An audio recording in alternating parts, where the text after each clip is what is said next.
what can I say? I am your complex and excitable storyteller, APGamingREAL. Some have described me as mysterious and eloquent. Welcome to Warhammer 40K, Rogue Trader, Tide of Iron, Season 2, Episode 6, Clockwork. Wait, you're not the storyteller. Yeah, I don't think anybody's calling you excitable today. I think that you can strike that one off your list. I've been playing so much per Aspera, and the thing is, I thought I was bad at the game, and in fact, everyone was having the same problem as me, and the devs were like, oh, we're gonna patch that, because that's a small problem, and I'm like, it's not a small problem, literally, one person has beat the game, man. One person. Isn't it supposed to be a realistic look at the how you would colonize Mars? Yes. So yeah, and presumably if it was easy, we would have done that already. So here's the thing. Once I started kicking off the colonization effort for real, it was great. At one point the game was like, warning, you are building in a flood zone, and I was like, that's fine. So cut to 2 hours later. I was throwing up carbon dioxide factories everywhere to intentionally put carbon dioxide in the atmosphere, and then all of a sudden it was like, congratulations, you've unlocked the regolith, and I was like, that sounds great. Also, the polar ice caps are melting. I was like, all good. Half of your base has been wiped out. I was like, what? And it was like, attention, look at the rising ocean levels. So look, the story has a happy ending. You can build a factory that introduces cyanobacteria into oceans. So I literally just built one right on the coast. It's like, you can build it near the ocean. And I was like, I want the front door to be submerged. And because it was literally right at the what was now the end of my supply chain, it was built surprisingly easily using the remains of all of the salvaged flooded base. So what I'm hearing here, Arthur, is that you're the imposter. Don't even talk to me about imposter games. Oh boy. Actually, I was watching my son play Among Us last night, and his strategy last night was to name himself imposter on the basis that no one would think that if he called himself imposter, he could possibly be the imposter. I don't know. How'd that work out for him? Not well. Yeah, I didn't think it was going to work out well. Here's the thing, is that I was voted off under a set of circumstances that should theoretically be impossible. Every point of evidence said that not only was I not the imposter, but I was correct. And all Eric Vulgaris had to do was just say the word self-report 3 times. And everyone was like, well, I just don't like AP, so I'm going to vote for him. And they lost. No, that was the game where we almost lost. And then someone was like, oh, it actually was Eric, so AP must have been right. The other one's Wiseful. Yeah, and Eric Wise is like, no, it's not me. AP's just making up bullshit as he died, and then we won. And I was like, yeah, fuck you, Wise. As we all know, evidence-based science is not currently in vogue. So for sure, yeah, you don't have to tell me that, and I don't want to hear it from you, Big Spoon. Look, man, people, I literally watched. I'm going to honor the 50-50 AP, and then you didn't honor it. You didn't honor it. Instead, you logicked your way out of it and said, well, if it wasn't AP, the game would be over. And I'm sitting there shaking my monitor going, sure, it was me, but honor the 50-50 anyway. You promised. No, you literally promised. Then we would have lost. Yes, but you promised. So no one ever honors the 50-50, except for me. Or my integrity.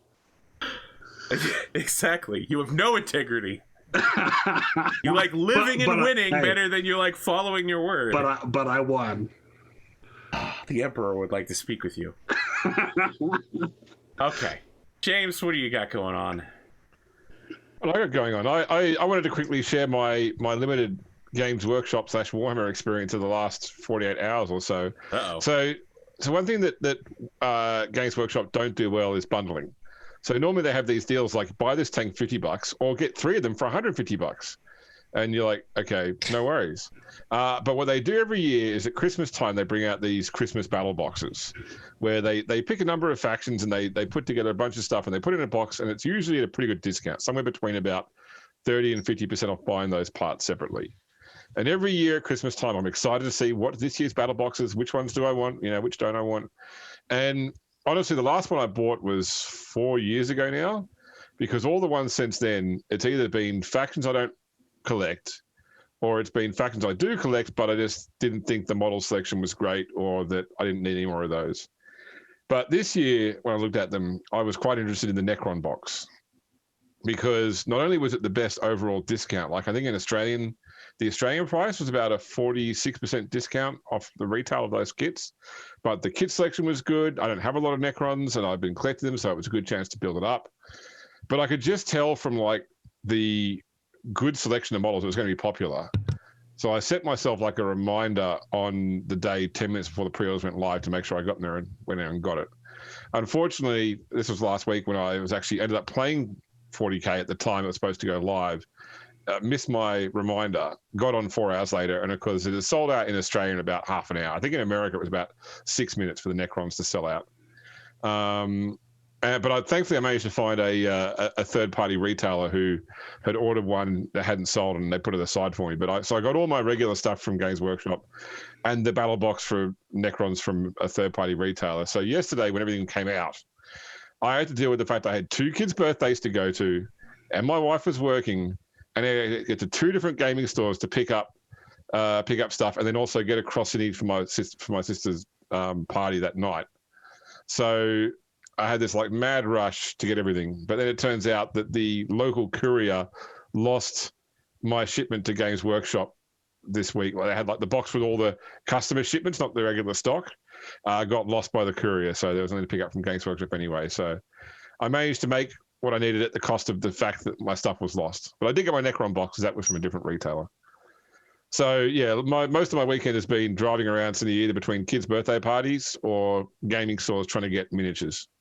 And I was literally out today, 10 minutes before the show started, trying to pick up some extra stuff because they have a new free model started from today, because they've got this thing going to try and get people back into Games Workshop stores in person now, where once a month you can get a free model just by going into the store. You can get collector coins for spending so much. So I went to do that. Although apparently what's been happening is people have been turning up with, I'm here with all 4 of my kids and my wife and my parents as well. We all want this free model, please. Yeah, we're all going to start playing Warhammer 40K now. Yeah, that's right. So the stores have been running out pretty quickly. That's all I got there, really. I mean, other than that, just playing lots of Immortals Phoenix Rising. I'm really enjoying that game, actually. It's like... Really? Huh. Yeah, you don't it think didn't so, look or? very... No, I mean, like, what I saw of it, like, as their pre-release content and trailers and stuff, normally when Ubisoft, like, doesn't show something very well, it's because it's like,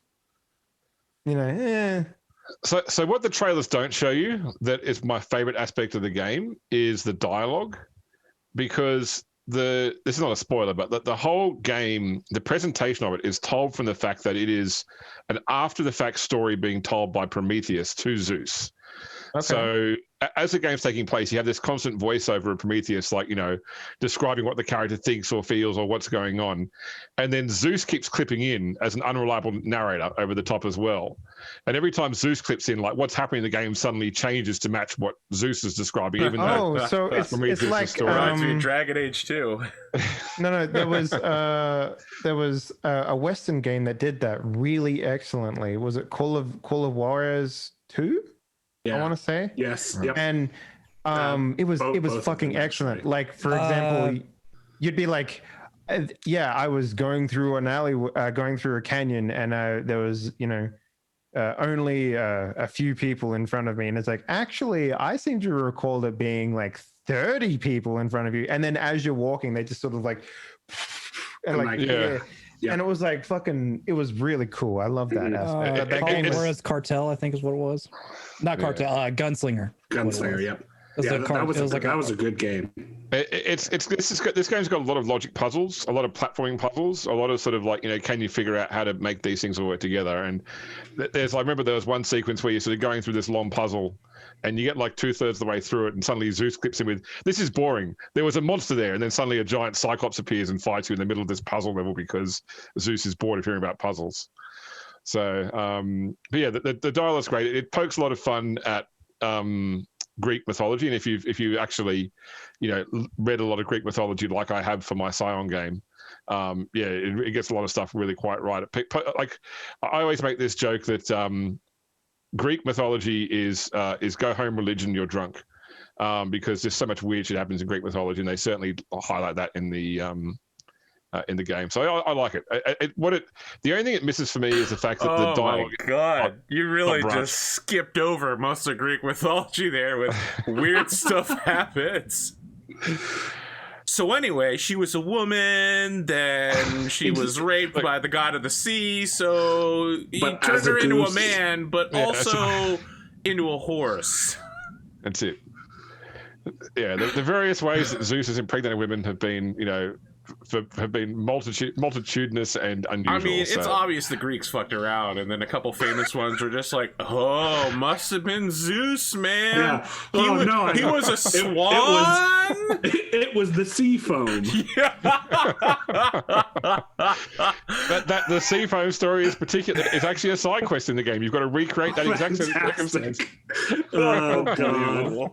So let me ask you a question, because this has been plaguing me. When I first saw it, I thought, this is just Ubisoft fucking making Breath of the Wild. How close is it to that?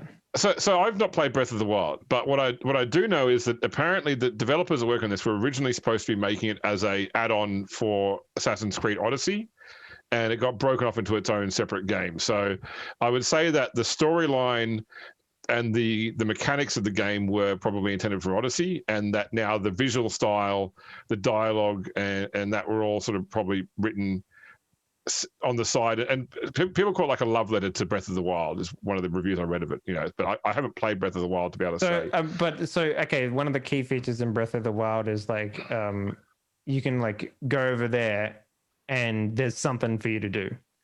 Yeah, it doesn't have like an icon being like, go here to do the matching game.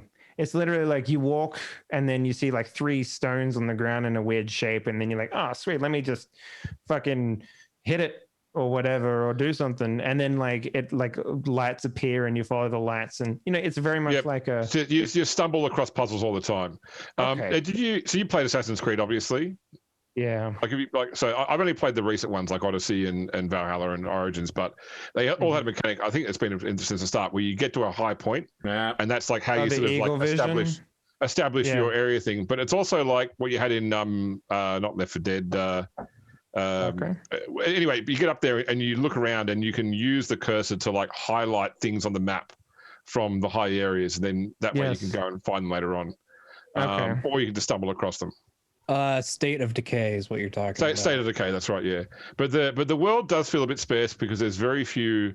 Like part of the thing is all the humans on the island have been turned to stone by Medusa and Tartarus. So there's you interact with one god most of the time, and then everything else on the island is just that enemies. Sounds like someone at Ubisoft was like, yeah, okay, we could have dialogue and interactions with NPCs. Oh, fuck it. Stone? Yeah. That sounds like it'll save us a lot of time. Yeah. Like that's probably what happened. Yeah.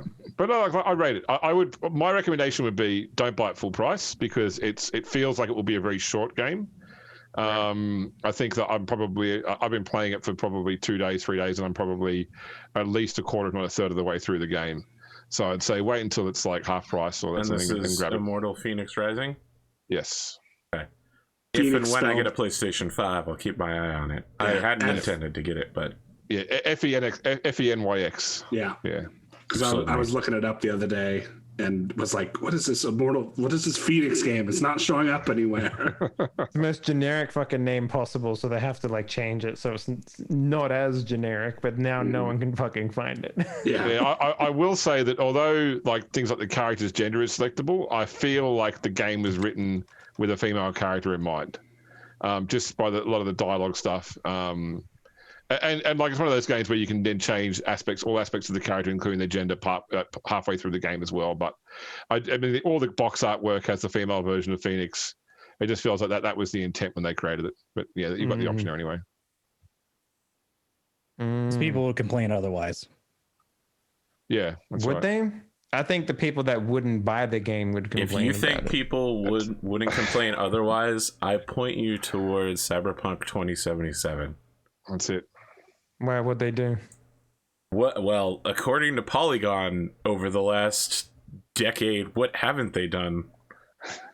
I saw a Polygon article like today that was like Cyberpunk 2077 sets back the AAA genre for generations, and I was like, why? Just why? And they were like, dicks. And I was like, I'm done with this article. I don't care what else it says. Well, that's Polygon. That's pretty much. Who fucking cares? I don't want to man? read an article about dicks in Cyberpunk 2077. This is a great time to use the segue I was going to use for Dave anyway. Putting the dong in dongle for Cyberpunk 2077. Let's talk to Henley. Hi, what up? I released 2 new dates today for my game. And so far, it seems like people really enjoy them. So that's good. But what I really want to talk about, I stumbled on a fucking gold mine, guys. Like, I stumbled upon a fucking gold mine. And I don't mean like in the sense for making money. I mean like I'm sure all of you have a fucking itch, right? That itch of being like, man, I wish I could play Dungeons and Dragons just like all the fucking time. Or like, I wish, you know, when I played Dungeons and Dragons that everything was focused on my character because I really want to like, you know, role play and that sort of shit.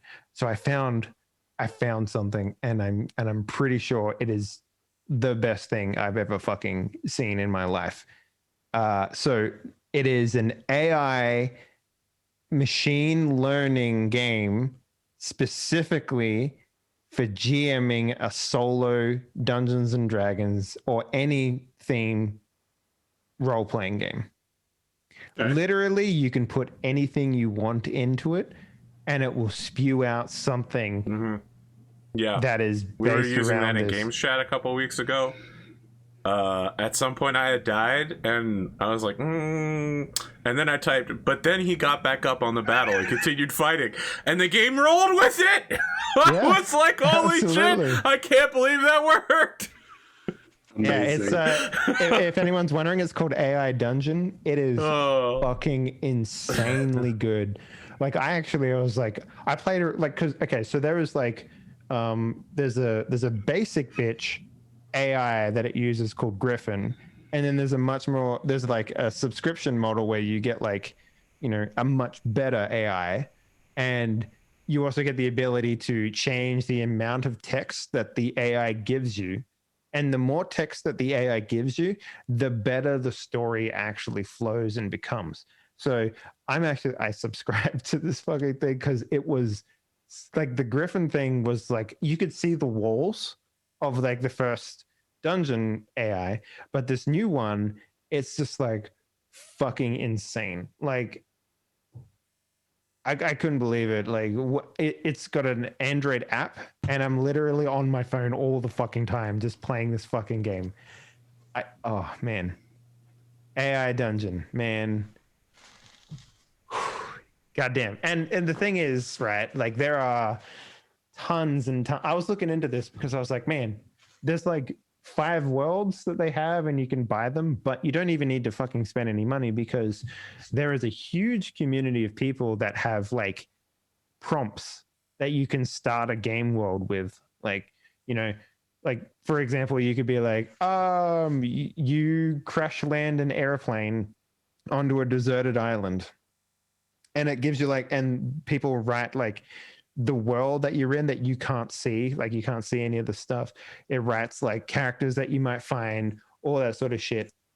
And then it like, you just define everything about yourself. Like, you literally open a tab and you write, my name is John, and John is a ex-Navy sniper SEAL, and he has 45 years combat experience and all that. Like, you could put anything you fucking want about your character, hit enter, and then the fucking game will be like, cool, man, that's your character. I will reference this sheet endlessly when I generate stuff for your character. It's insane.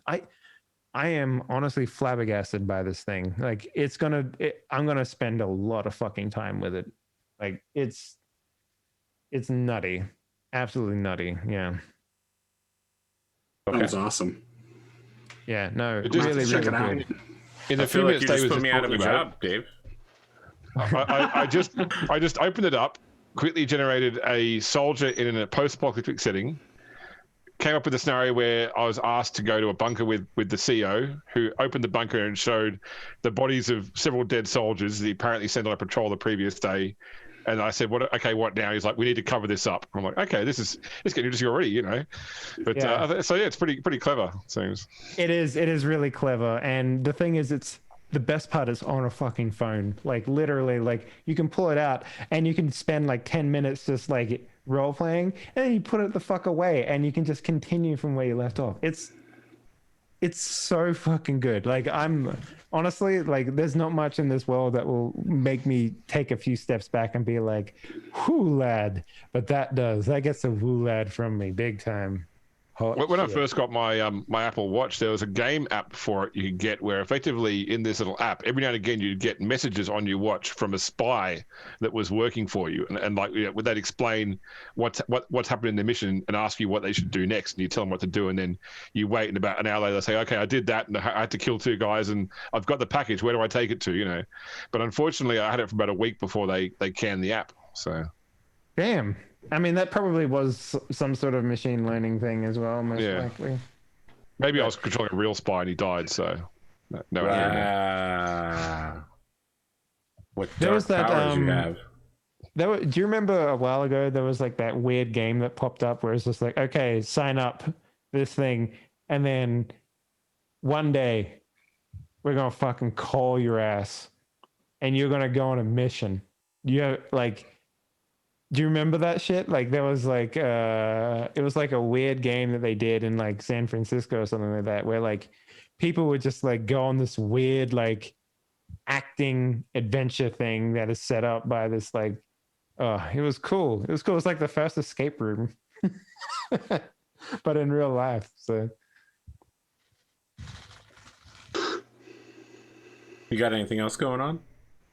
Besides apparently destroying all GMs ever using dark magic. Yeah. I mean, don't get me wrong. I'm going to try this one. And I'm going to do that same thing. Whenever it tells me I'm dead or something, I'm just going to be like, but then you came back to life, and see if it works. And if it does work, I'll know that it's premium. Can we do like a Turing test where you play against a real GM and against the AI, but you don't know which one is which, and you got to guess which one is which? It's obviously the one that does whatever you say, right? Because a real GM would be like, no, that's not how that works. And an AI is just going to be like, okay, well, this happens. Well, what part of the reason what makes the system so good is like it'll actually get shit wrong, and sometimes it'll like offer like a story prompt that makes no sense because it's a machine. It doesn't necessarily know what's right and what's wrong. But if it like gives you like say a prompt and you don't like say something about it, or it gets a character name wrong or something, you can actually just hit edit and edit that prompt that the machine gave you and hit enter again, and then just continue playing, and the machine will just be like, oh, I fucked up, but you changed it for me and you corrected me, so that's cool, right? It's really good. Like you just have to be a little bit patient with it at the beginning, because like you'll start to see the edges pretty quickly. So how far are you in the Dong Forest? In the Dong Forest? Jesus Christ. Hang on, let me take a look. How many I've been playing this one character for a very long time now. Like I say very long time, but like I've had it for like 4 days now, and I'm losing my fucking mind over this app. Yeah. Also I had a weird experience today. Like I actually I just came back from like a you know, like married couples hang out and drink wine and that sort of shit party, right? And they're like, oh yeah, so what do you do, Dave? And I'm like, I'm at a crossroads. I have a choice to make here. And then without missing a fucking beat, my wife goes, oh yeah, my husband makes porn. And I was like, all right. my choice is made. And they're like, what, really? And I'm like, yeah, no, I just make games and porn. And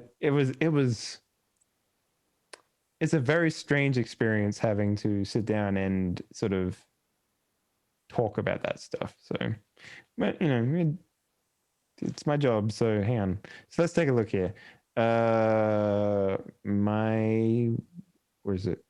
My stuff? Right, telling people that what you do now since coronavirus is you're a tabletop RPG Twitch streamer full time. You just gotta say I'm a content creator. Oh yeah, I should probably do that. Influencer relationship manager. I'm in the media. I'm in the media. Yeah, exactly. Ooh, that is a good one. Arthur, I don't understand the problem, my dude, because like that stuff is easy mode. Hard mode is like working out whether or not these people are prudish enough to accept what you do for a living. Like that's the hard mode. I'm a businessman. I deliver product to people in need. Yeah. My product is relieving the thirst of consumers. Yeah, okay. I do And then corporate they Zoom think calls. that you're into like Nestea or it's a sort of bottled water company, and you never have to explain it again. I do corporate Zoom calls with this background without changing it, and I get asked about it from time to time. Like, what's that stuff behind you? So Is that a battle mech behind you? You just go, it's reference books. Yeah, I mean, I was on a call with somebody. I was on a call with somebody a few months ago, like a woman in marketing for one of my suppliers, and she's like, I'm just thinking about how jealous my husband would be of a D&D collection. So, yeah, man. She You recognizes. have to hold in the laugh. Nerds. Like, it's more than just that. As it turns out, it's very hard to tell someone's power level on the first meeting. But when you do, when you're the guy that's just like, here's my power level, what do you think? And then they sit back and you can see the cog in their brain turning, and you're just like, all right, is he gonna tell me something interesting here? Like my wife made a joke about how I was waiting for Cyberpunk to come. And then all the men in the room just sort of looked at each other. And they were like, shit, man, do I jump in? Do I say stuff? Luckily, everyone was just like, yeah, me too, bro. And we all like fist pumped, and you know, it was nice. I will say that. But like that moment where everyone just sits back deciding whether or not they're putting their cards on the table is just like, yeah, man, it's a weird time.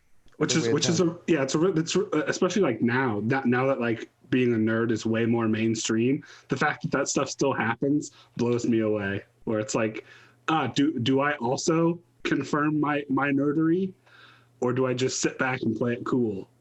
Well, I mean, it might be a little different for most people, but my wife is very like, yeah, this is what my husband does. I'm proud of what my husband does, and you know, he plays games to wind down. Like that's what he does. So, you know, yeah, she has no qualms about like. I on the way back, I was like, look, I felt kind of awkward telling people about this. She's like, don't worry about it. It's good.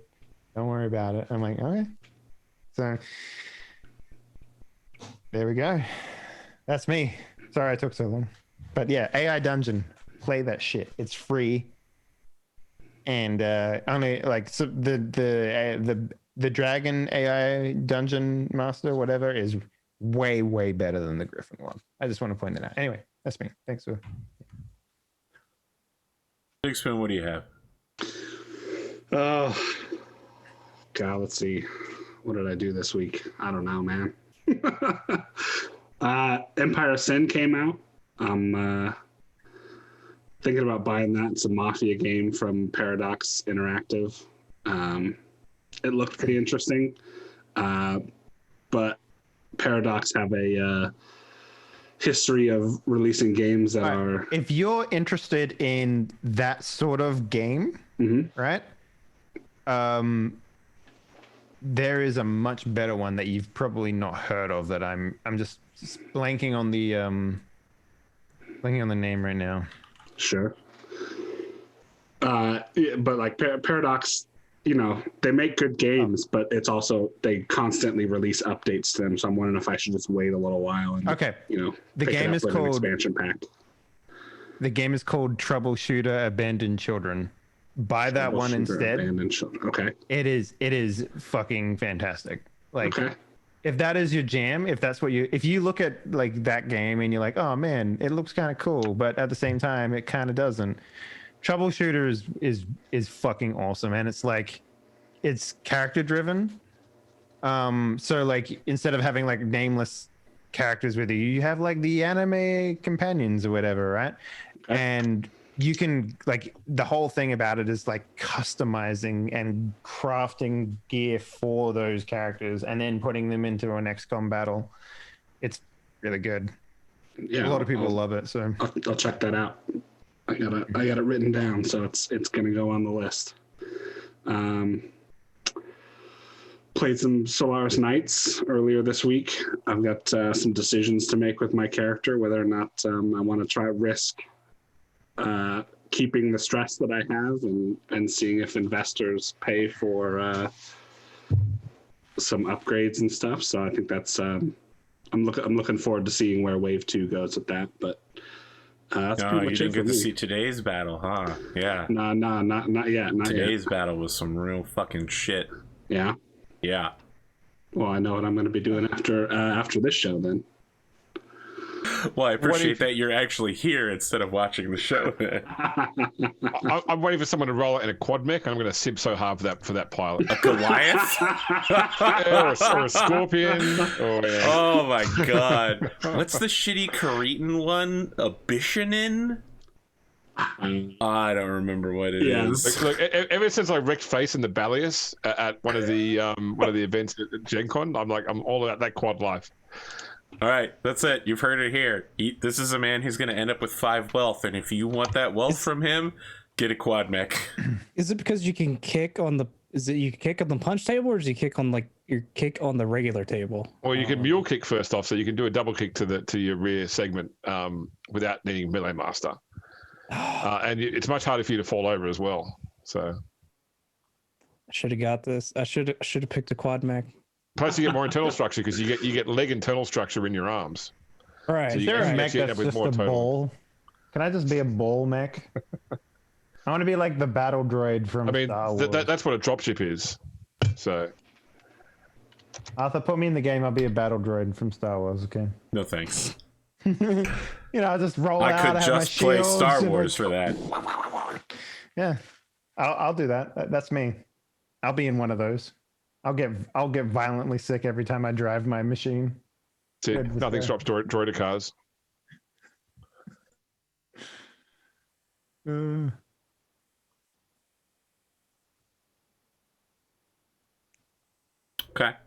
Got anything else, Spoon? Nope, that's pretty much it for me.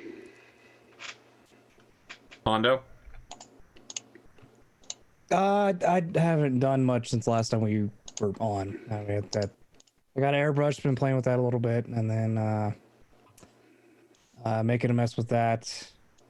I've been going down this, I'm going to say probably bad rabbit hole of looking conversion stuff. And it's not great because I'm already seeing the $ wasted on doing said conversion stuff. But yeah, no, it's been a relatively lackluster week as things have calmed down because of the winter. That's me. I'm just ready to play. James, take it away. All right. Previously on Rogue Trader, Tide of Iron.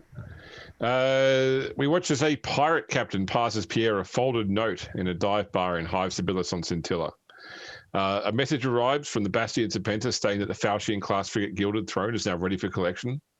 The Hand of Calixis and the Eternal Praetorian emerge from the warp into the tumultuous Lade system. Nero meets briefly with Oswald, who now serves in the Maccabean Janissaries.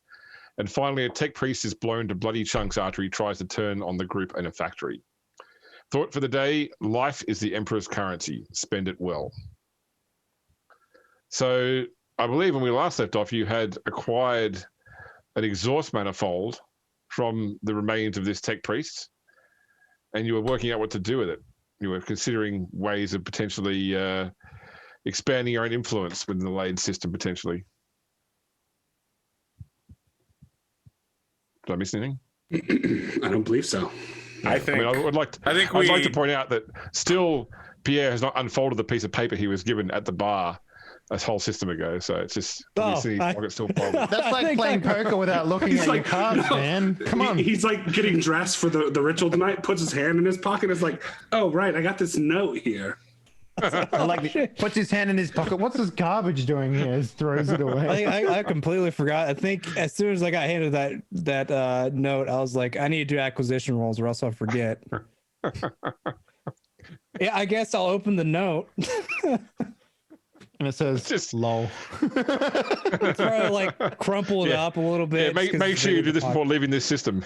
No. So, because he had said that potentially there will be an opportunity for you on the Lades that you could then use to make money out of helping out Selene Morn. And so the note directs you to mention the name. Sorry. Domos Agdalane to one of the forge masters of the Lades. So, Pondo, you can give me a Forbidden Law Archaeotech roll at +20. Oh, cool. All right. Can I get the contemplate from that too? No. Okay. Oh, damn, he told you no. Yeah, that's right, yeah. That's how you know I'm not an AI. Nice. Okay. Did I succeed? Okay, I was like, you did, yeah, 1 degree of success, exactly. Sweet. So you actually recognize the name.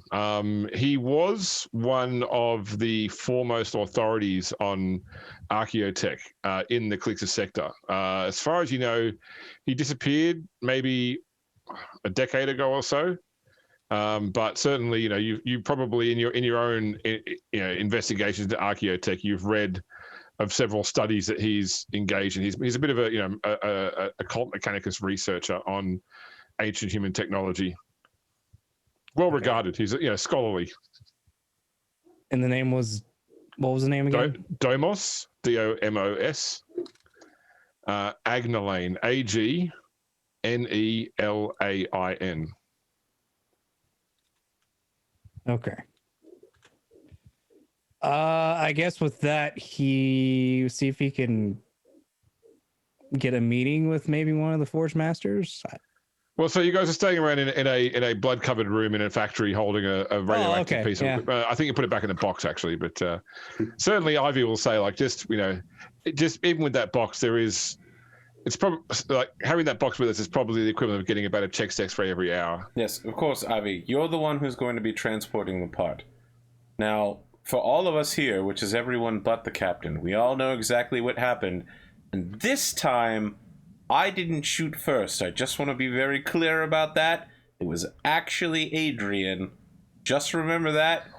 I want to be very clear that Adrian shot first. Correct. I was the one who. No, you shot first. He stabbed before you, though. Ivy's like, yeah, I was going to say that checks out. He did stab him. Exactly. In response to him activating attempting to activate the combat servitors. Well, we don't know about all that. I just heard Ivy say he was doing something or other, and then I used my amazing reflexes to react.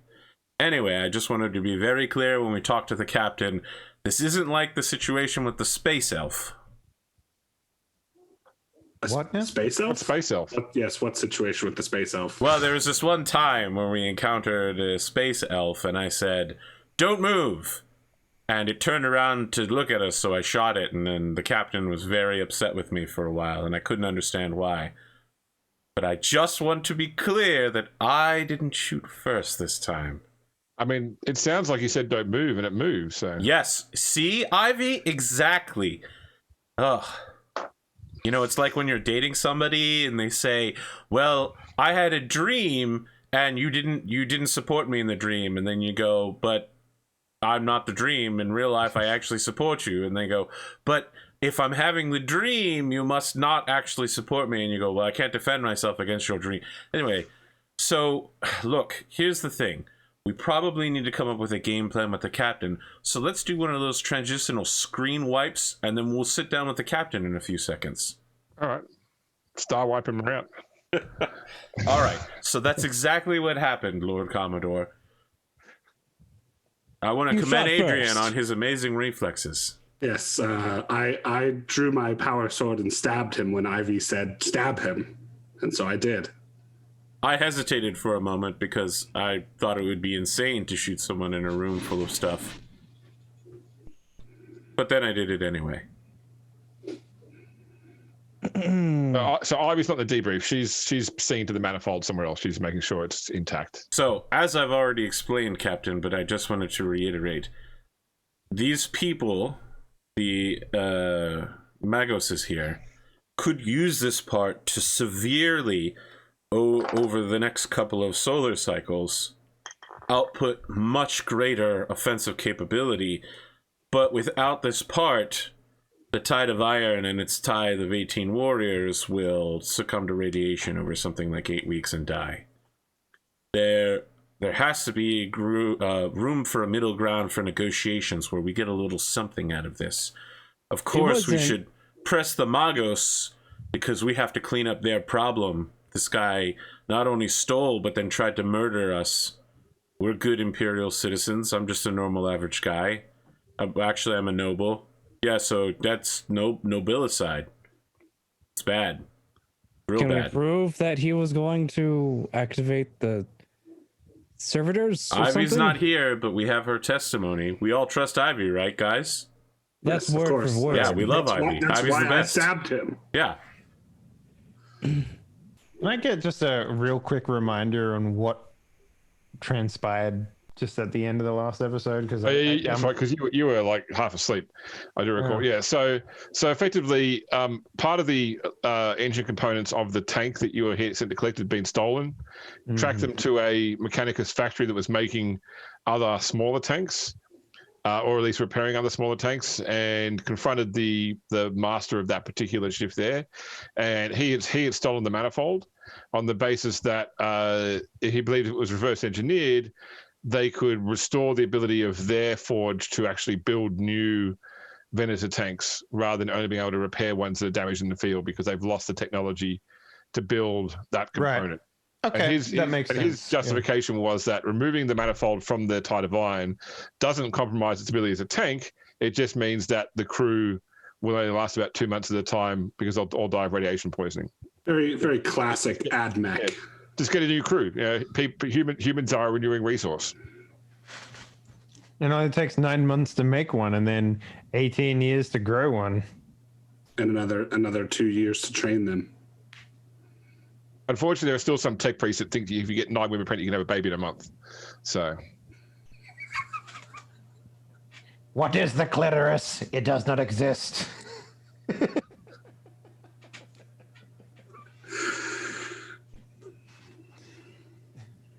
I have disassembled a female before. I've not found it.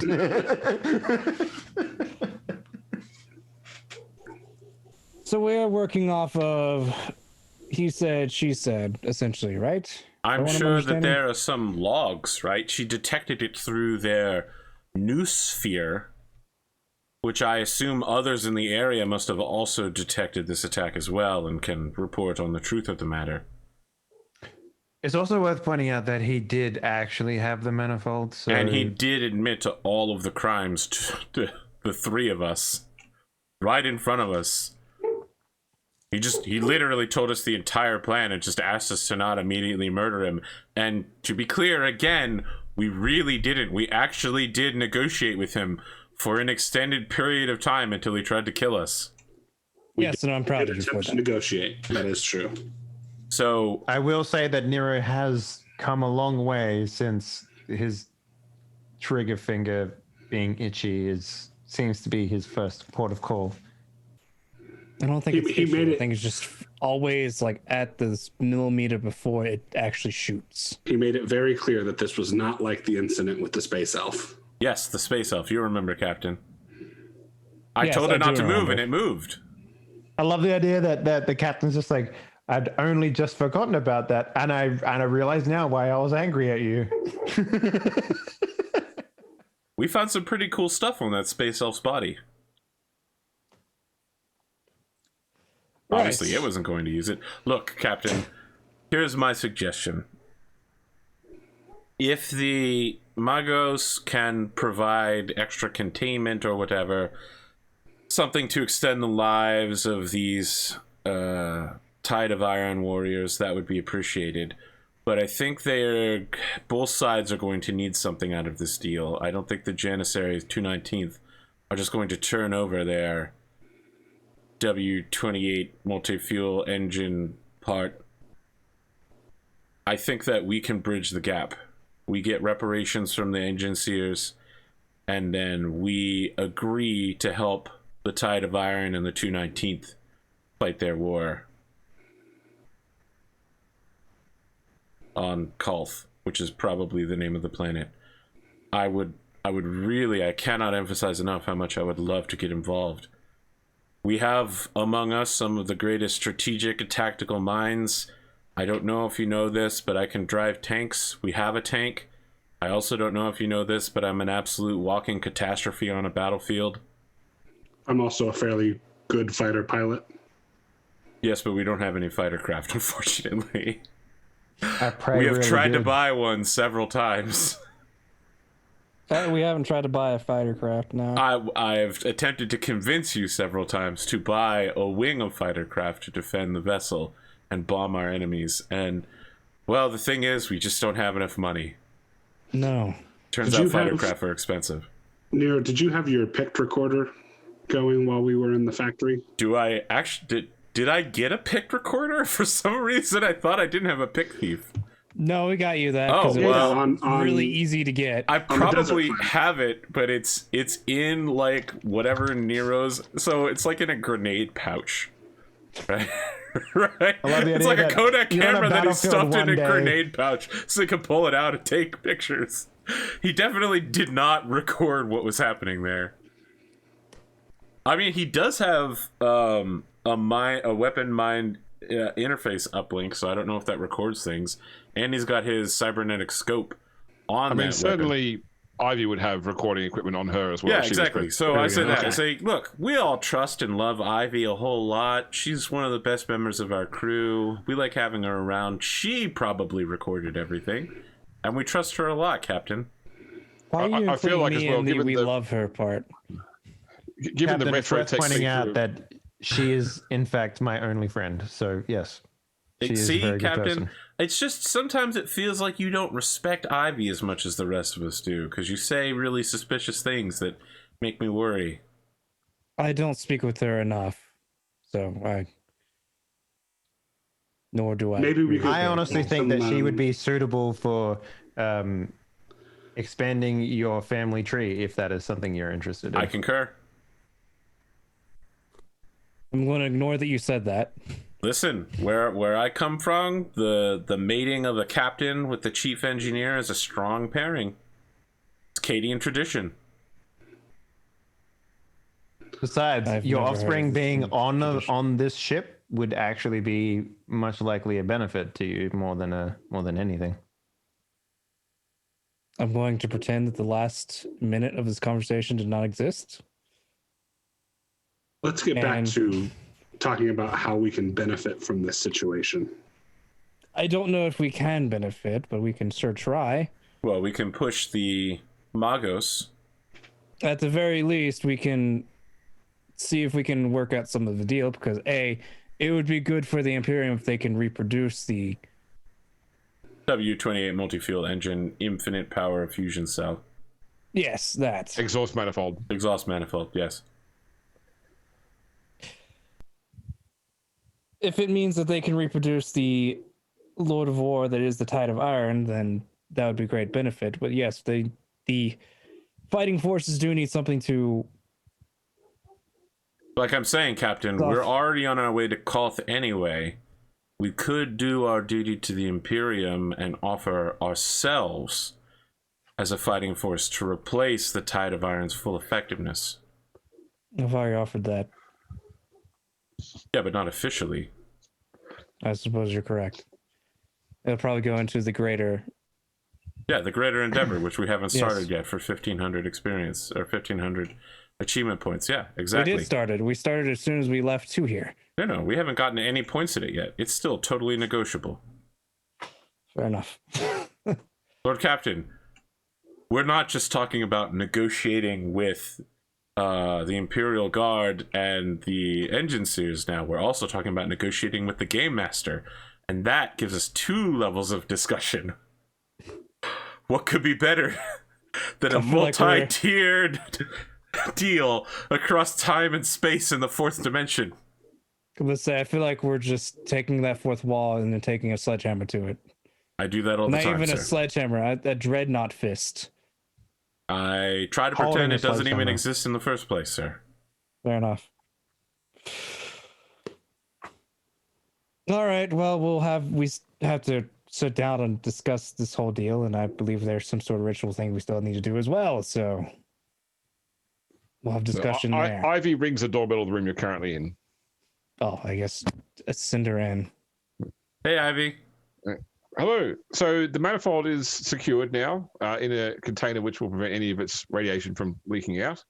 How do you want to handle this? I just wanted to throw out the concern that it looks like Ada New 21 acted alone, or at least at best with the help of his work crew. So probably the fabricator, the armor master weren't aware of this, and I don't know how much who put you onto the investigation in the first place? Did it come from the crew of the Tide of Iron? We don't need to discuss that. Ivy, Did you have recordings of what happened there? Oh yes, and I've also pulled all the data off the servitors as well, the 4 servitors. And you said that it was about to attack us, Ada New 21. Oh yeah, no, I've got the half code string it sent. I've got a recording of that. Like it's and you can provide all that to the Lord Commodore here as well as the armorer. Yeah. Do you speak Binaric, Lord Commodore? I didn't think you did. He does not. No, I've always wanted to learn though. Okay. Well, I'd be happy to teach you if you like. He should spend some quality time with you. Yes, I agree, Adrian. Don, you agree as well, right?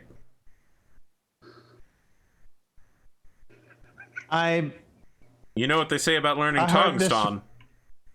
Well, all I'm concerned about is that... You know what? No. Yes. You have my blessing, Lord Captain. Perhaps another time. We do have some pressing matters to attend to. Yeah, of course. The 2 of you should sit down for long hours on the ship while we're in warp transit. So all I was trying to say was that this could be a very delicate matter how this is handled. I feel like the Departamento Munitorum and the Addendum Mechanics could potentially get quite inflamed about the last however long this has been missing for. Yes. Once they become aware of the full implications. Yep. That does sound like something that they will be upset about. And that is a problem for someone who isn't us. What we need to solve is what's happening right here, right now.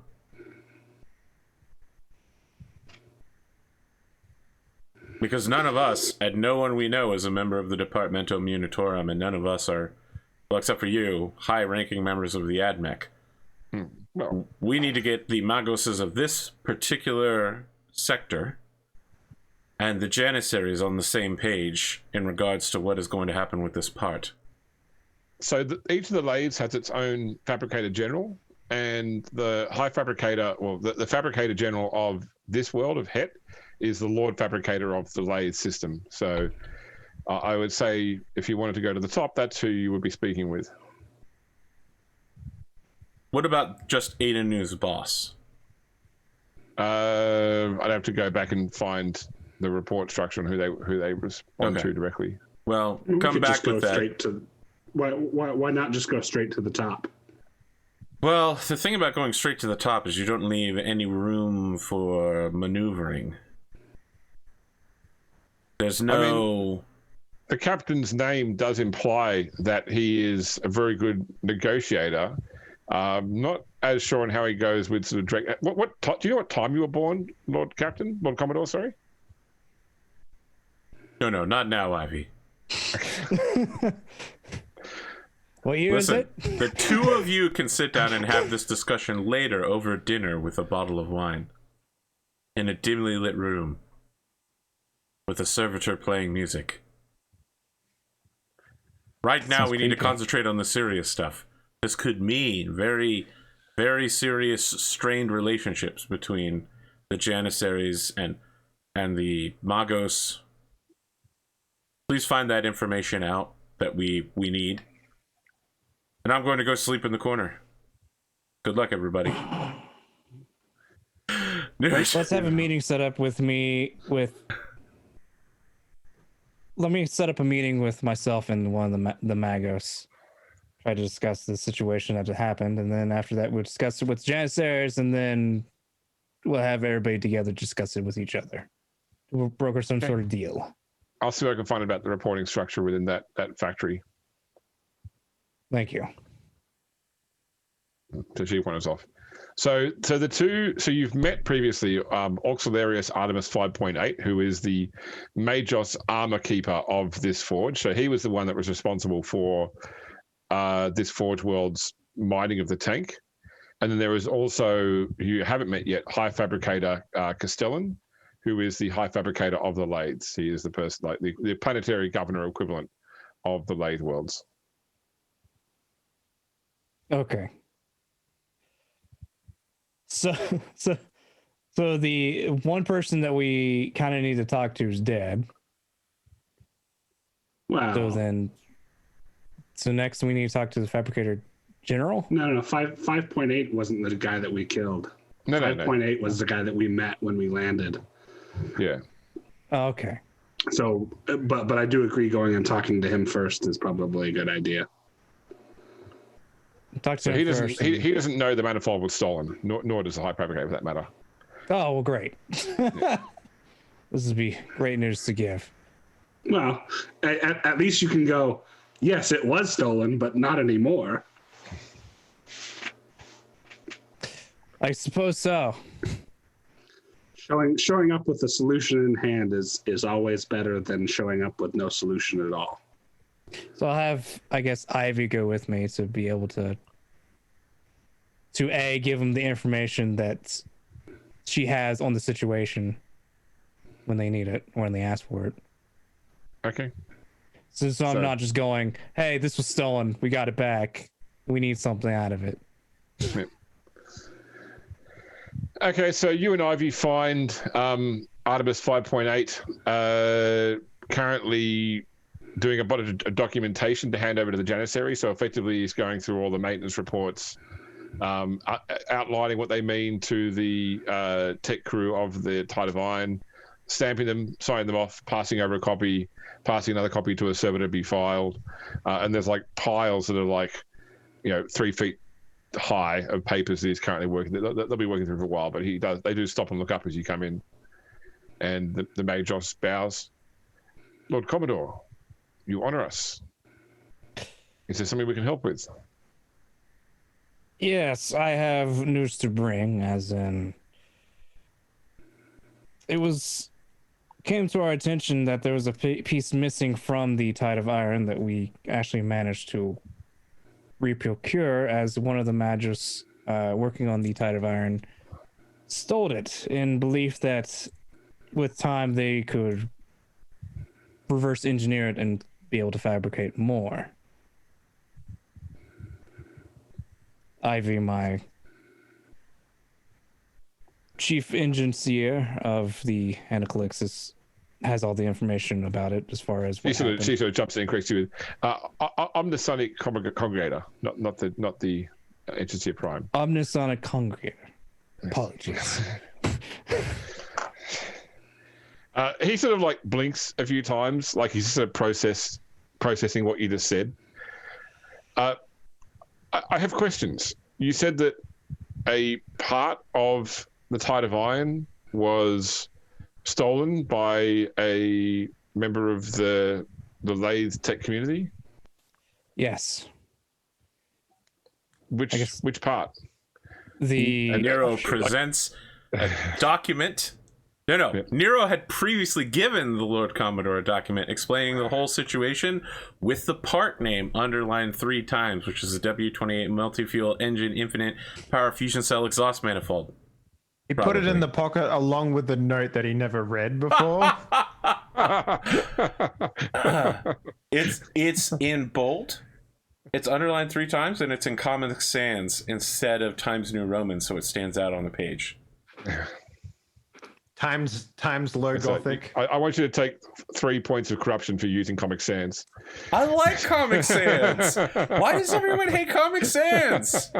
it's a joke. I'm not out here using wingdings, okay? Yeah. Look, I was if I hear you say about papyrus, to I'm make leaving. jokes. So. Why do anyway. people hate papyrus? I don't understand font battles. It's because James has played fucking Undertale. That's why. I don't understand, but I'll go with it. I mean, I still remember once asking someone to use a fixed pitch font, and my word corrected to be a fixed pitchfork. They had no idea what I was talking about in a marketing communication. So, anyway, so he looks at the material that Nero has written out. This is very concerning. And how did you get the part back? As he reads the report, well, there's an underline in bold, violent force. A forceful reacquisition. My team went to go speak with the Magos, who admitted his crimes, in which apparently at some point he was trying to activate the servers around the area to help defend himself, but my team managed to get to him first.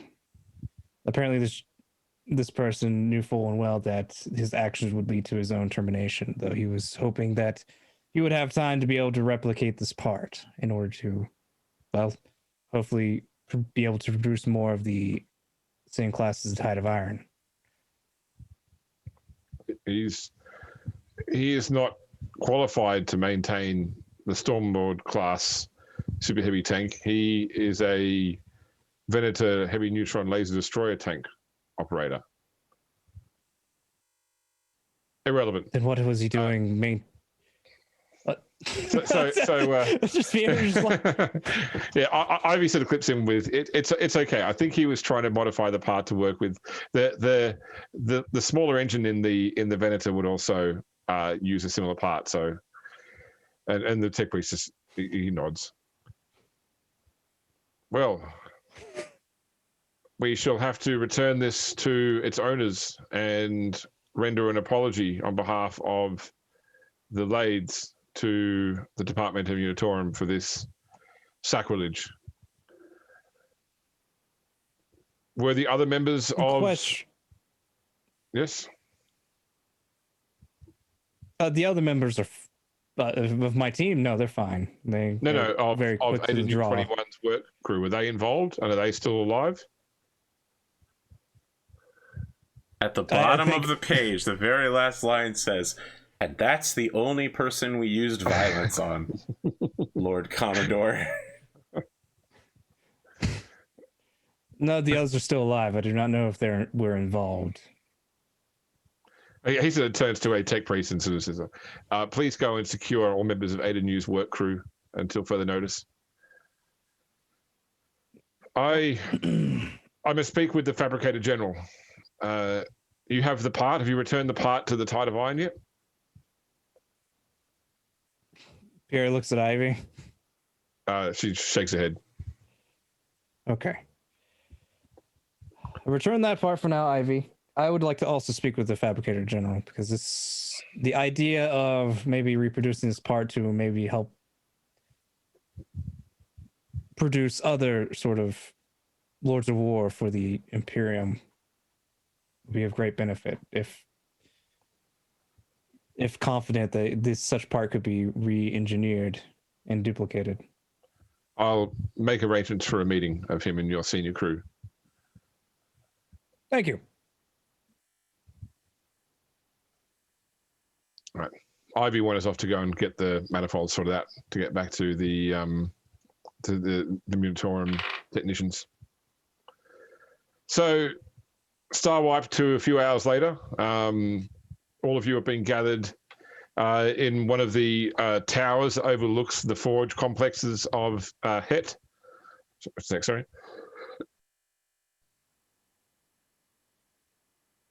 And you're brought into a room, like a large circular meeting room with a table in the middle carved out in the shape of the cog mechanicus.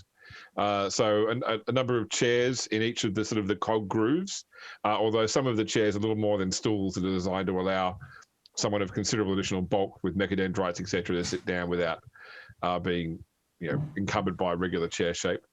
But you're all sort of offered, or at least Pierre is offered a chair at the table. The others are offered chairs nearby, sitting sort of behind the table's main circle. A tech priest comes in who stands about 9 feet tall, as like the lower part of his body has been heavily replaced with almost like a spike, or more like a scorpion-like thorax and abdomen, with like multiple sort of scything limbs that carry him aloft. Although his upper torso is more human-like, you don't really see a lot of flesh. His face is a mask of optic sensors, of trailing cables that sort of form the rough shape of a beard, through which you can't really see any sort of obvious mouth beneath.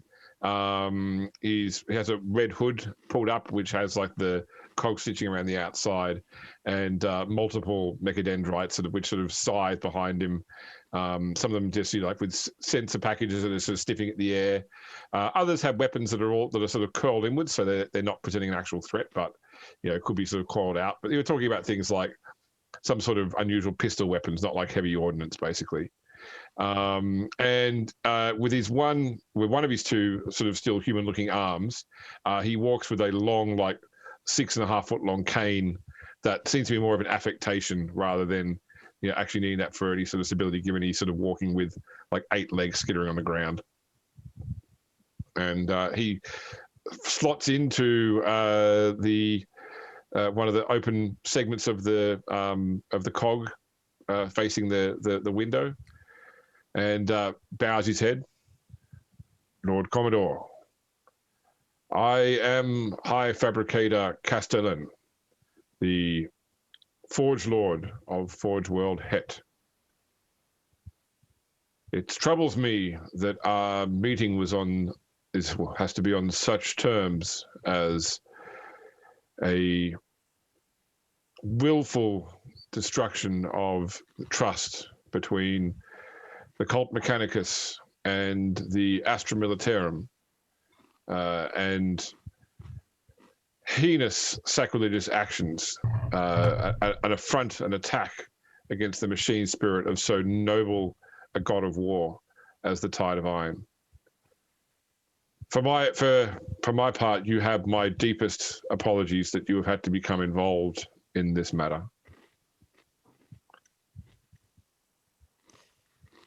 It is what it is, though it does come with an interesting concept that was presented with this possibility of perhaps revitalizing the production of the gods of war, such as the Tide of Iron.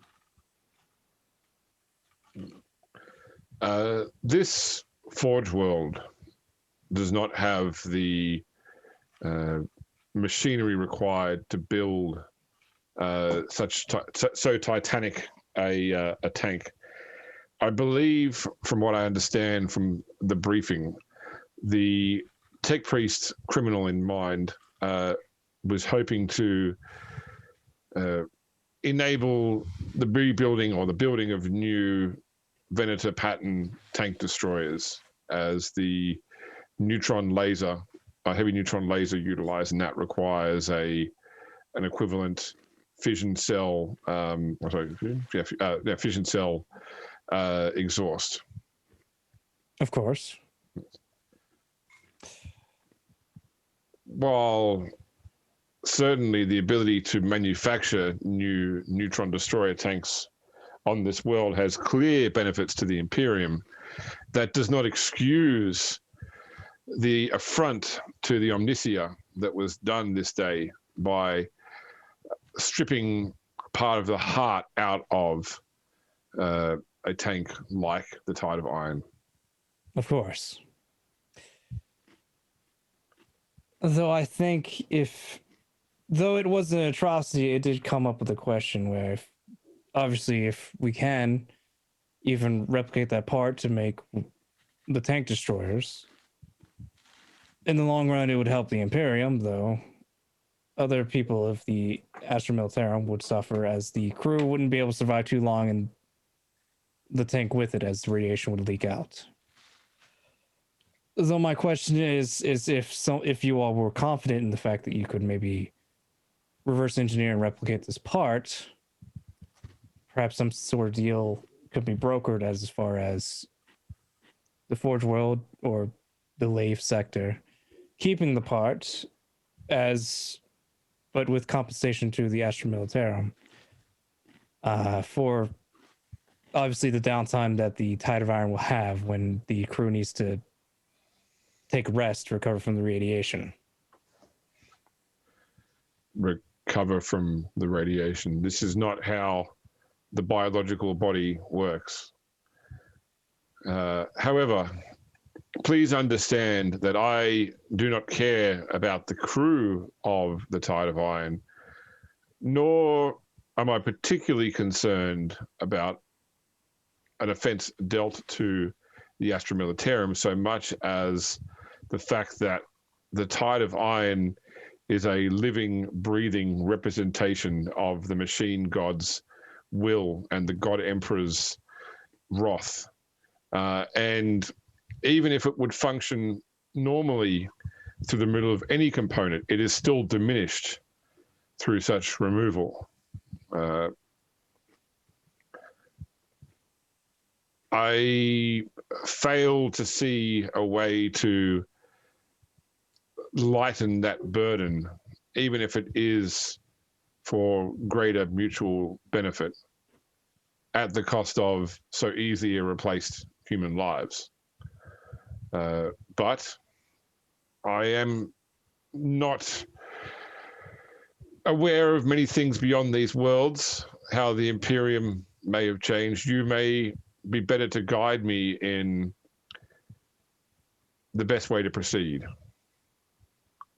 Although I do wonder, what is your angle in this? Merely to help better the Imperium, to bring it back to some of its old glory, as such as where these titans of war were produced in larger scale. You have traveled to the Koronus Expanse, yes? Yes. Have you encountered the explorator fleets of the Cult Mechanicus in the Expanse? I have not, but there is an explorator fleet stationed at one of my colonies, actually. I have yet to get there yet to fully speak with them, as my time has not allowed it yet. We have purchased substantial archaeotech goods from your family line in the past. Not recently, however. Is there still a business in which you trade? Eventually, yes, but I had to get back to... I've been taking other deals at the moment till I can find more spots for the archaeotech that could be found. We believe that there is substantial ancient Terran technology in the Koronus Expanse. I would be willing to compensate you well for any technology that you could find that would potentially solve these sorts of issues. I don't seek to diminish the Tide of Iron, nor would I turn away an equivalent part that could be used to boost our production of Venator tank destroyers. Understandable. Perhaps such technology exists elsewhere in the Expanse. We have fleets looking for such technology readily. Of course, such as the explorators.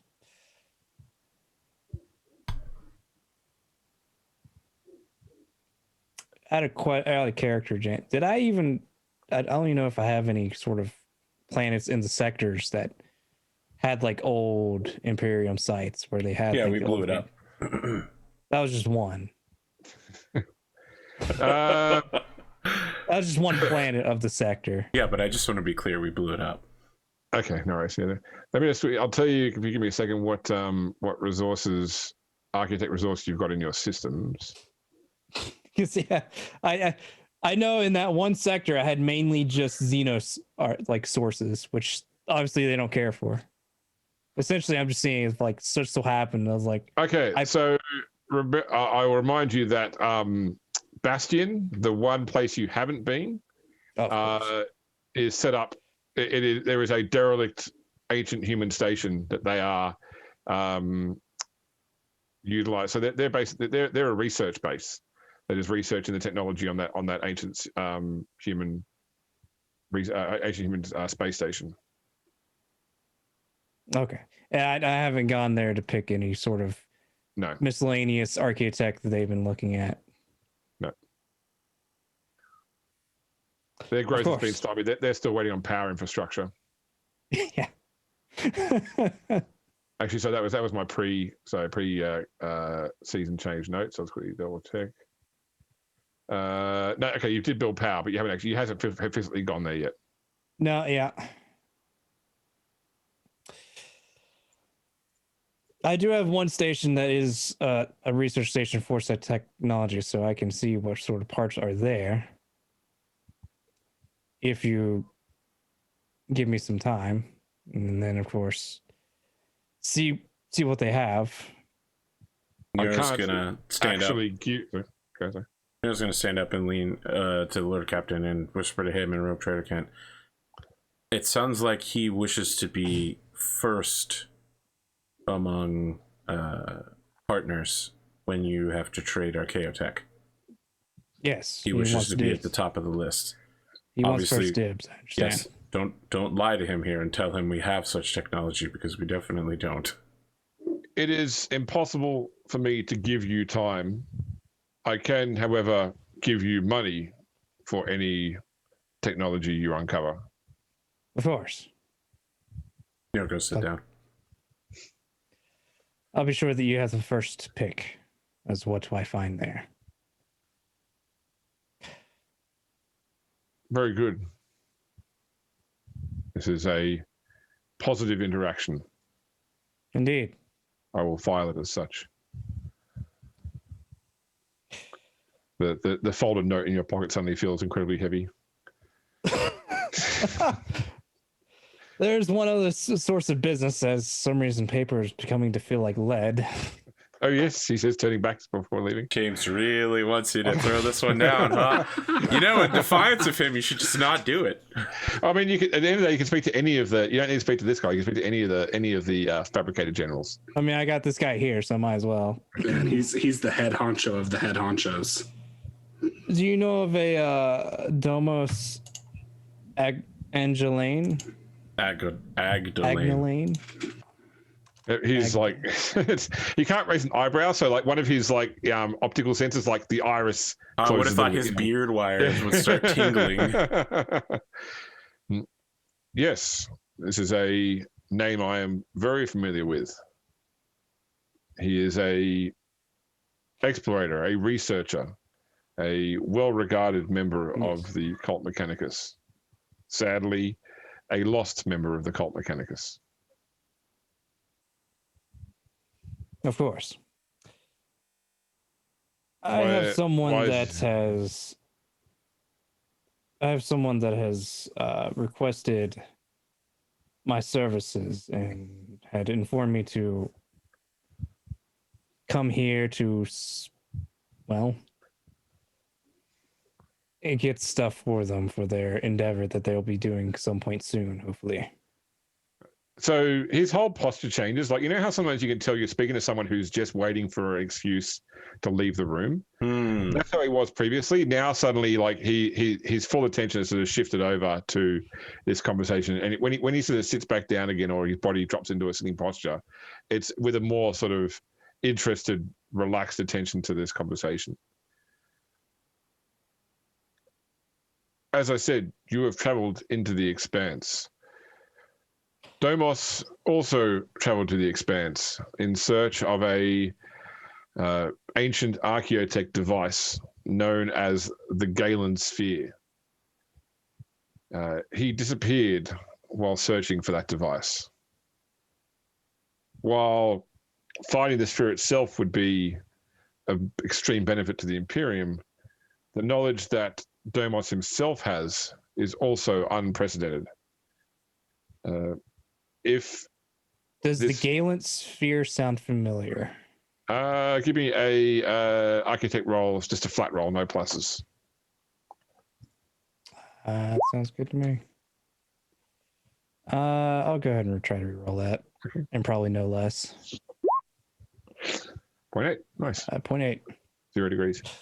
So you think you've heard the name before in relation to some sort of either like space station or like prior Mechanicus experiment. Like we're not talking a small device here. We're talking, you know, a large structure known as the Galen Sphere. Kind of like the station that's at one of the colonies of the Eldar, kind of like that, or smaller. Well, I mean, it's some sort of space-bound project, like science project from ancient Terra that the Mechanicus are working on. You know, so if what you're implying is that your escapades within the Expanse might lead you to learn the whereabouts of Domos Agnolain, I would be exceedingly grateful for his return, and would compensate you with sums of wealth significant to one of even your stature. Even confirmation that Domos is dead, if that is the case, horrific as that would be, that would at least give us a sense of closure, and we would still compensate you to a degree, though not to the same level that we could for his safe return. So out of character, what he basically puts on the table is he will pay you 4 profit factor to locate and return Domos Agnolain, or 2 profit factor if you can provide evidence that he is dead. And the note doesn't say anything of that. It just says, say this name to the X guys, and then okay. Yeah, that's it. That sounds good. So to me. the implication here is that Selene Morn may know where Agnolain is, and so she simply says she can't pay you, but the idea here is that, like, you know, if you do this job, she'll solve the problem for you. That way, you get paid by the Imperium rather than by her. Yes, it appears that the client that I picked up might know the whereabouts of him. So, if he is still alive, I'll be sure to bring him back here. If not, then I will unfortunately have to bear you the bad news.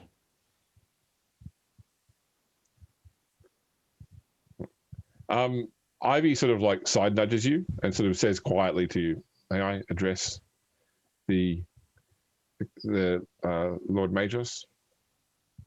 Yeah, just Pierre kind of just motions her to go ahead. Okay. Take the stage. Hi, Fabricator. In the investigation of this incident, I had to do some work on the servitors that belonged to New Ada 21 to gather data from them. These are impressive machines, to say the least, and would be quite beneficial to the Lord Commodore in the execution of his duties, especially finding this missing Magos.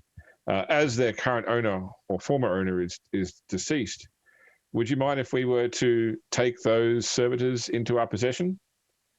And like the High Fabricator basically like waves it off like this is so piddly a request as to, like, you know, I don't give a shit what you do with their stuff. Like, yes, of course you can have those leaf clippings. Exactly. Yeah. We make like 20 of those an hour. And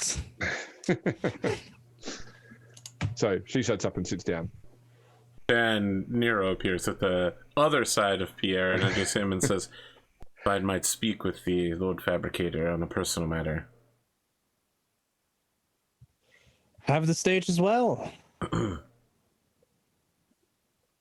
I lean into the Lord Captain and I say, "Your hair looks good today. I just want to let you know that." Thank you, Don. I'm glad someone noticed.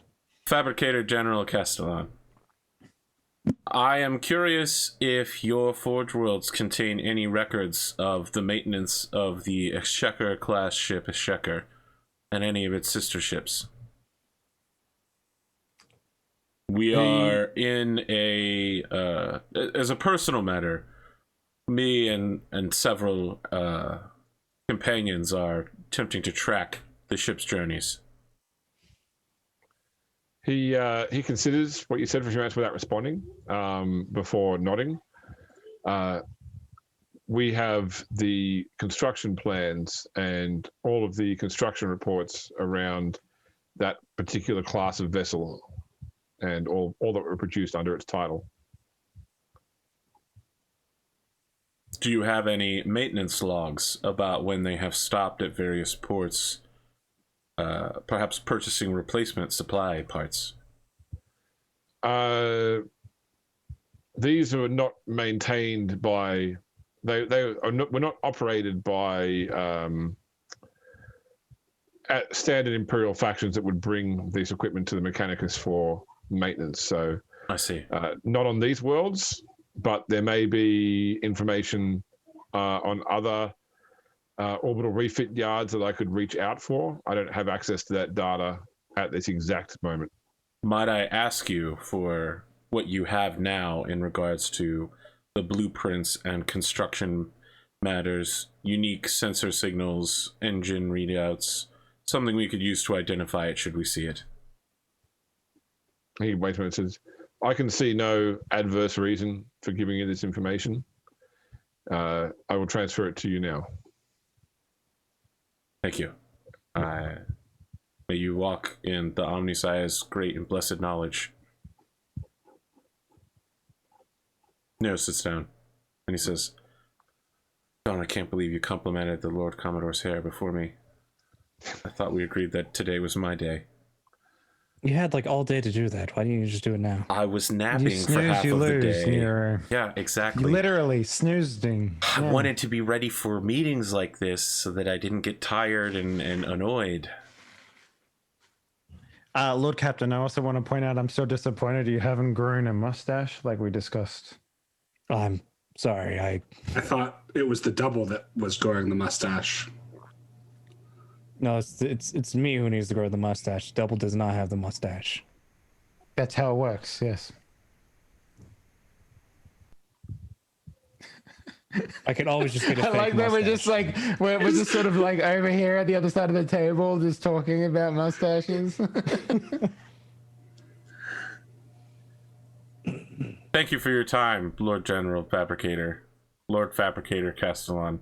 We will see ourselves out, as you clearly are a very busy person. He gets up and walks out without saying anything else. As you guys leave. Nero is just like, all right, we got basically nothing out of that guy. Wow. We have a new job. We seem to get a lot of those. Or at And least, they never seem to pay us enough. wow. They never No, seem I to know, pay us trust at me. all. I mean, People are asking us to do stuff, and we have an opportunity to find this Domus person and get paid for it. Oh, how opportune for us. We don't really need to find him alive either. Just We could just say we found him. Just proof Throw of the his pamphlets death. we in the need bin, proof. you know? we need at the very least prove that he's dead. It's very possible that he's located on the Nexus. Sorry, who among you normally carries the Vox, the planet side Vox? not it. I guess I Ollie. will. It's the intern. All right.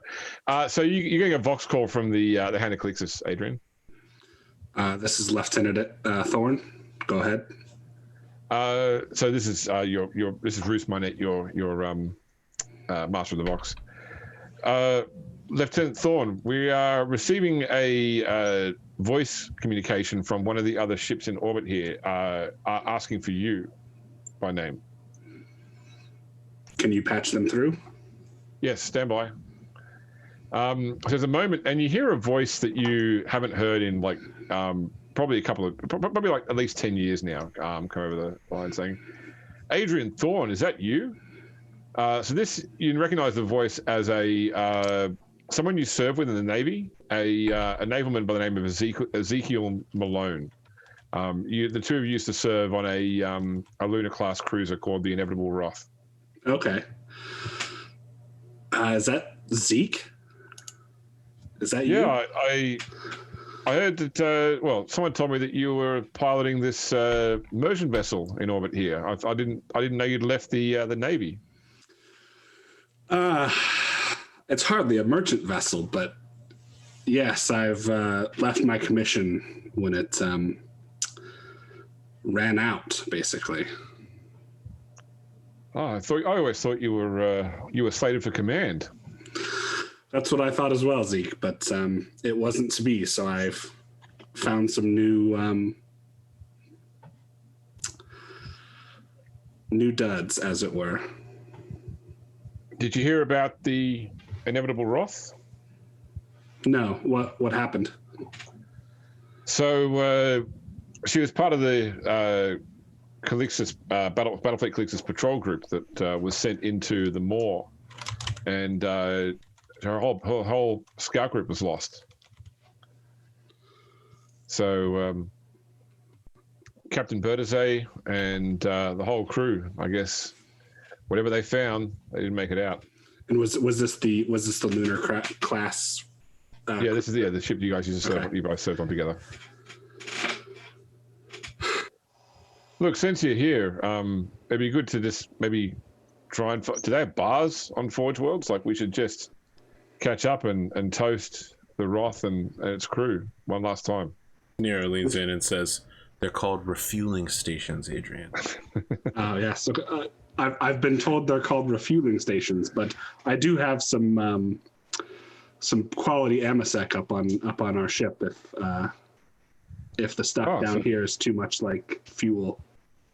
Well, yeah, I mean, look, it's been a long time, but we should definitely catch up. And yeah, it's good to speak to you. Look, I'm the XO aboard the Adamant Resolve. So yeah, when you're back up in orbit, let me know, and I'll come over on a flyer, or you can come to me, and we'll open that bottle.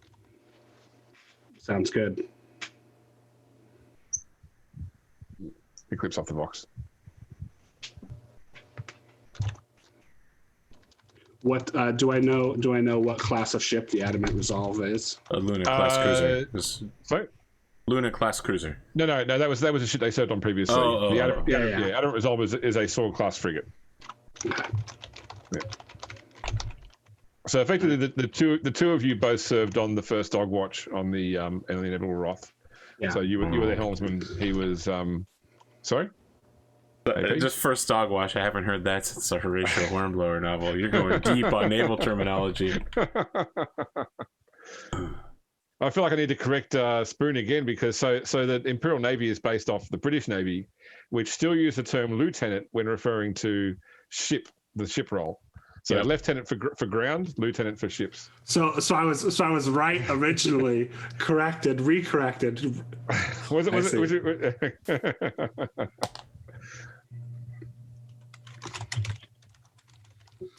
All right. So I will turn to the Lord Commodore and say, secondary to that conversation, I just learned that a Imperial Navy patrol was lost in the Maw. So I think we can. We knew that already. Well, we were checking. No, we knew that. Oh, did we? So there were two patrol groups. One went to Oh, Yeah, okay, the Witch that's Coast right. World one went to the Void, and the one that went to the Void never returned. The one that went to Witch Coast World returned, having been attacked by Chaos ships. All right. So, I mean, we heard all of that, Adrian. We're all standing right here. Yeah. I mean, you used our ship-to-ground communicator to do it. So I'm very sorry that you lost everyone you know about. But we did actually know about that. Yeah, it just hits close to home that one of the ships that was lost is one you served on. Yeah, stoking What's more, the fires a of ship vengeance.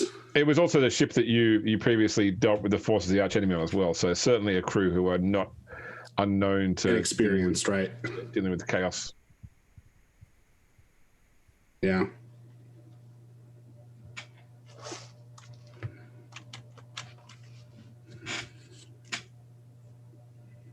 Well, Well, we carry didn't get on? anything we wanted out of this guy, which is very unfortunate. It sounds like they don't want this part in order to supercharge their Venator tanks.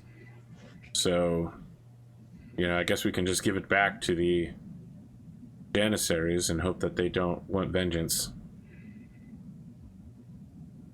Well, the person that they would want vengeance against is dead, so I suppose let's just speak with the Janissaries and tell them what happened. Yeah. Ivy says maybe we should just give it back to the people that know and let's make a song and dance about it. Oh, I didn't mention Oswald is taking a new name. His name is Private Kynan now, and he's serving with the 219th.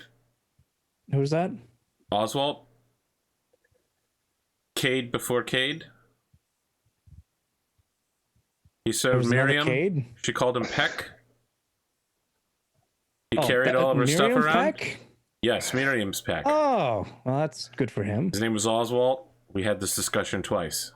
Oh, well, sorry. That was a long time ago. It's a whole season ago, sir.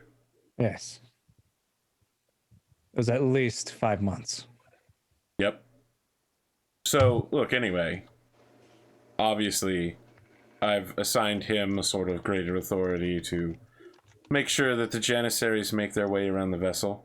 It'll be good to have someone who knows how things work to sheepdog. Anyway, I just thought it was a cool thing I could use to bridge the conversation until break time. Well, we also need, this is Ivy speaking, we need to get ready for this ceremony too. It's like starting in just over an hour. All right, I'm going to go take a nap until the ceremony starts. Is that what you're wearing? She said looking at what you're wearing. Look, I haven't revealed it yet, but I think that Nero probably actually has some pretty nice clothes, right? Because the Lord Captain specifically had a new suit cut for him. I think probably he's been having the tailor fabricators on the ship make So him... I'm wondering what you're wearing right now. Are you wearing your armor right now? Because you obviously just come back Yeah, from I feel like he's wearing, his normal armor with, like, baronial, like, fatigues underneath. So this is a pretty big deal for the tech priests on this planet. Like, if you've got finer clothing or shinier armor, now's the time to put it on. Ivy, allow me to ask you a question. Have you ever met a Magos who cares what someone who has flesh on their body does? Other than you. It's just because they're not common doesn't mean they're not unknown. I mean, it's a ceremony. Come on, get into it. All right, I'm Just going to let go find some omniscience robes. Hey, don't you have dress uniforms? No, I want the robes now. I want to go around in a red robe. It's going to be dope. Okay. Well, then I'll help you find the right red robe. Come on. Thank you. I appreciate that. All right, Nero's going to show up in priest cosplay, essentially. Listen, out of everybody here, he's the only one who actually believes in the Omniscience. He regularly talks to his machine spirits. Yeah, I mean, I think the rest of us believe in it. We just don't worship it. Yes, but I talked to my gun. And it talked back in a dream. That's how I know it's real. Yeah, so that's what Nero spends his time doing. Getting some, like, regular ass. regular tech beast robes. Okay, no worries. Yeah, so I think we'll probably conclude here that everyone goes off to get freshened up for the ceremony that is now. Can be delayed no further. Pondo, you just did a Dave on your camera. Yeah, it was crazy. What did you I've do? infected everyone. Yeah, that's right. First Glimo, now Pondo. What did Gleam Your do? camera glitched super hard. Oh, that's weird. Okay. Yeah. Mine just occasionally goes out of focus. Yeah, stop playing with Instagram filters. I guess. He's gonna get 2 reindeer horns and a red nose and just wander around on screen. Lord Santa. All right, look, we'll be back for the second half in like 8 minutes or so. Stick around. And this time you don't have we're not giving you an option. You have to stick around.